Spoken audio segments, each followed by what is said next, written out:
Good morning! Just spent last night in a national forest in northern Arizona, and this is our campsite.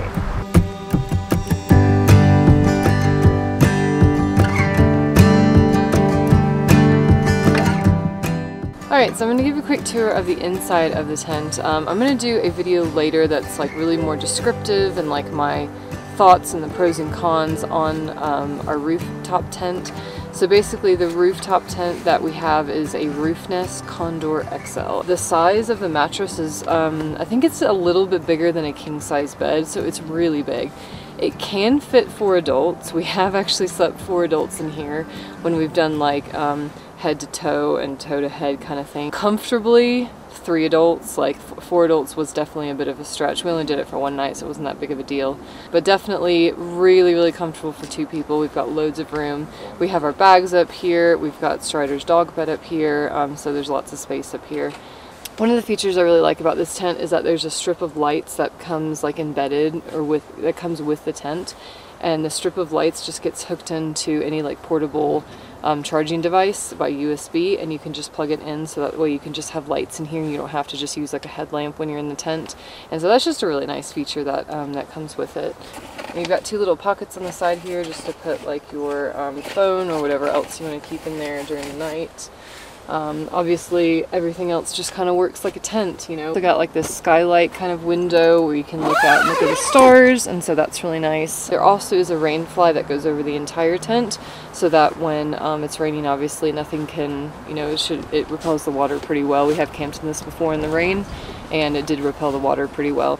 So the back of the tent is like the hard shell that goes on top of the tent, and that's kind of where we put our heads. We actually put little yoga mats behind here. We like to use our workout mats and stuff while we're on the road anyway, so we just kind of put those there, and it gives a little bit more of like a structure when you're sleeping. So that is our roof nest. It's a lot more secure in my opinion, like kind of being off the ground, and you always get these sweet views from the tents. So what we do for our dishwashing is we use our washing tubs, and we've got 2 collapsible washing tubs. By the way, everything that I'm mentioning in this, I am going to put a link below if you're interested in any of these things. All of our camping gear is stuff that we've had for probably about 2 years now, and so they've been really well used, and they were products that I would definitely recommend. I wouldn't recommend anything that I wouldn't use myself. So we've got 2 collapsible tubs that we use for our dishwashing. We've got our dirty dishes, we've got our clean dishes. And I also bought this like little rack, like kind of a drying rack that I just put over the tub, and it's really handy just to kind of put the dishes on there to drain whenever you're finished washing them. And we just got a huge jerry can that we just use for our dishwashing and like when we're wanting to like boil water or something. So I'll just explain some of the main features that I like in our camping setup. We've got our 2-burner camp stove. Obviously this is one that everybody kind of has. I really like that it's got 2 burners though. Important thing to have next to your campsite whenever you're cooking or whenever you have a fire going is always just make sure you have a fire extinguisher. You know how to use it, and you've checked the expiration date to make sure that you don't cause any wildfires, especially in areas that are really prone to wildfires like where we live. Just got one of these like little box wooden handle kind of things. It's just got lots of different random stuff. We've got like a medical kit in here, we've got olive oil, we've got dish soap. I've got a whole bunch of just random things in here that we just kind of need to grab quickly or we use a lot, and I just like to grab one of these out of the boxes and just keep that on the table. We've also got our drinking water right here. It's really nice because it collapses into itself, so whenever you're finished with it you can just kind of fold it up and it doesn't take up any more space.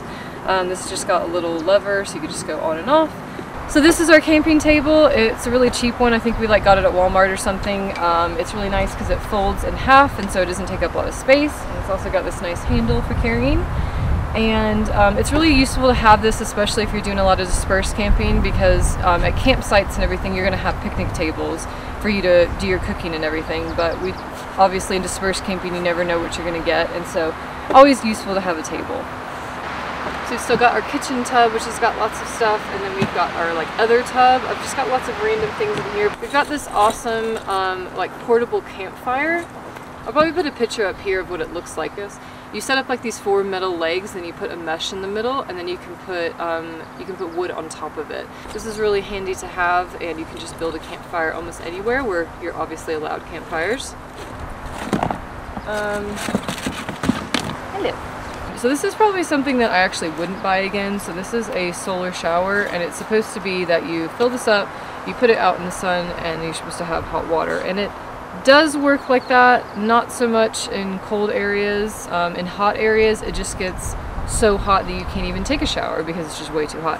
And you are supposed to add cold water to it, but I think the thing is that it's just way too much effort for what it's worth. I think if we were to do it again, we'd like to get like one of those solar showers that maybe goes on like the side around the roof nest, or like get one that's battery powered or something. And as you can see, like we've used this a lot, and it's really gone through a lot, and it's leaking in places, and so I don't think this is something that I would buy again, but just a fair warning. This is kind of a cool one that we use every once in a while when we're having like a really nice campfire. It's just literally a grill that you put over your campfire. So you just set it up like this, and you put it over your fire, and then you can cook whatever you want to on here. Pro tip, one of my favorite things to do is get some cookies and put them over, and let me tell you, warm cookies by a campfire is the absolute best. Better than s'mores, in my opinion. I know that's probably controversial, but I think it's better than s'mores. Try it next time you're camping. And real quick, it wouldn't be a Lauren video unless I mentioned some kind of eco-friendly tip. So one thing that we do is we, obviously when we're going on the road somewhere, we eat fast food as we're going around, and they always end up giving you way more sauces than you ever wanted in your life. So we always keep them, and then we keep them to use for camping, and they're always really useful because you know whenever you're camping, like you don't have all the ingredients you need, you don't have all the spices you need. So we've got loads of packets of hot sauce, we've got ketchup, so we can use that on the food that we're cooking. So make sure to keep your sauce packets. One of the most useful things that I've used, especially while camping and on road trips, it would be this portable fridge. As you can tell, it's been a lot of places. We have used it all over Europe, we've used it all over the US. It's one of my favorite things, and it's a car fridge that plugs into the car, into like the cigarette lighter. Or if you have like a portable battery, like we have a Jackery, you can just plug it straight into here, then you've got a portable fridge.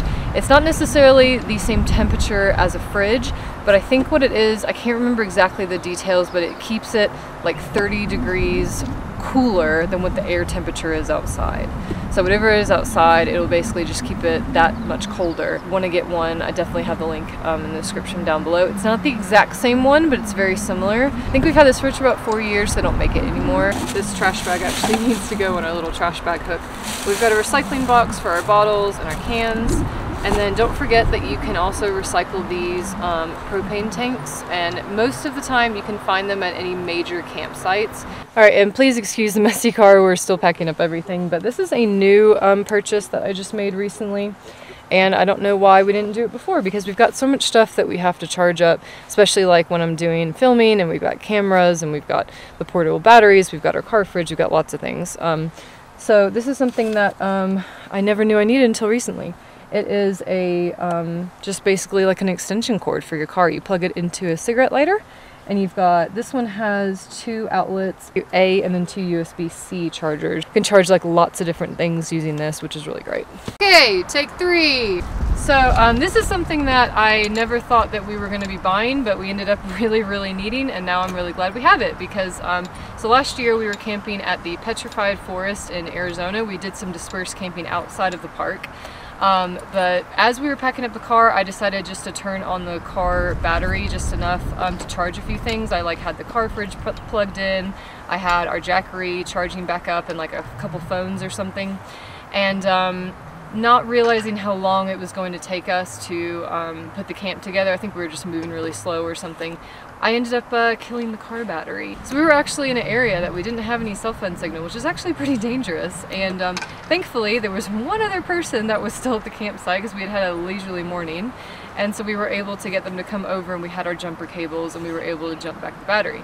But we don't want to have to rely on other people, especially because a lot of the areas where we do dispersed camping, we don't see anybody else. But anyway, it doesn't just do car battery though, so that's why it's a really useful thing. So it charges up your battery. So in the back here, you've got your jumper cables in order to charge back up your battery, and you've also got an air compressor, which actually we use all the time. Especially if you do a lot of like off-roading and you want to deflate your tires, then inflate them back up. This is also really handy to have because you just got that ready to go. This is obviously really small, and not only that, it's got a light for when you're in an emergency, and then you also can plug up a few things. It's got 3 USB ports, and it's also got an AC outlet, and I've got that linked below if you're interested. Alright, so these things aren't too exciting. You know, everyone that camps has these items, but we've got 2 chairs, and then we've got our folding camping like side table kind of thing. Basically, it's just nice to have flat surfaces whenever you're doing dispersed camping. So one thing that we like to do whenever we're camping is we always take firewood from the local area. It's really important to do this because if you take firewood from one area to another, even if it's only like 100 miles or something, it could be a completely different ecosystem. You just want to make sure that you're bringing wood from the area that you are camping in. You don't want to bring wood from a different area into that one. You're going to introduce pests or new insects, and it can cause lots of issues. Actually, most national parks won't let you bring firewood outside of the park. They only sell firewood that's in the park, and that's for a reason. So whenever we're doing dispersed camping, we always bring our hand axe with us. We'll just try and find some dead wood that's on the ground, and then we'll take the hand axe and we'll use that for our firewood. So that way we don't have to buy firewood, which is also really handy, and we're not bringing in firewood that's going to introduce new pests into the area. If you've watched any of my camping videos, you've probably seen me use these. I go on and on about them. I just think they're really useful. We use eco-logs in areas where we can't get firewood, or there just isn't firewood, like the desert. And then in areas where we do get firewood, we use it as a fire starter. These are really great because it's literally just made from recycled cardboard, and you light the bag on fire, and then it's a really, really good way to kind of get your fire started. So I use these all the time. Really great hack for camping. So I hope you enjoyed a tour of my campsite, and if you're interested in learning about some sustainable camping tips, I've got a video that I will link at the end of this video. And until then, I'll see you next time.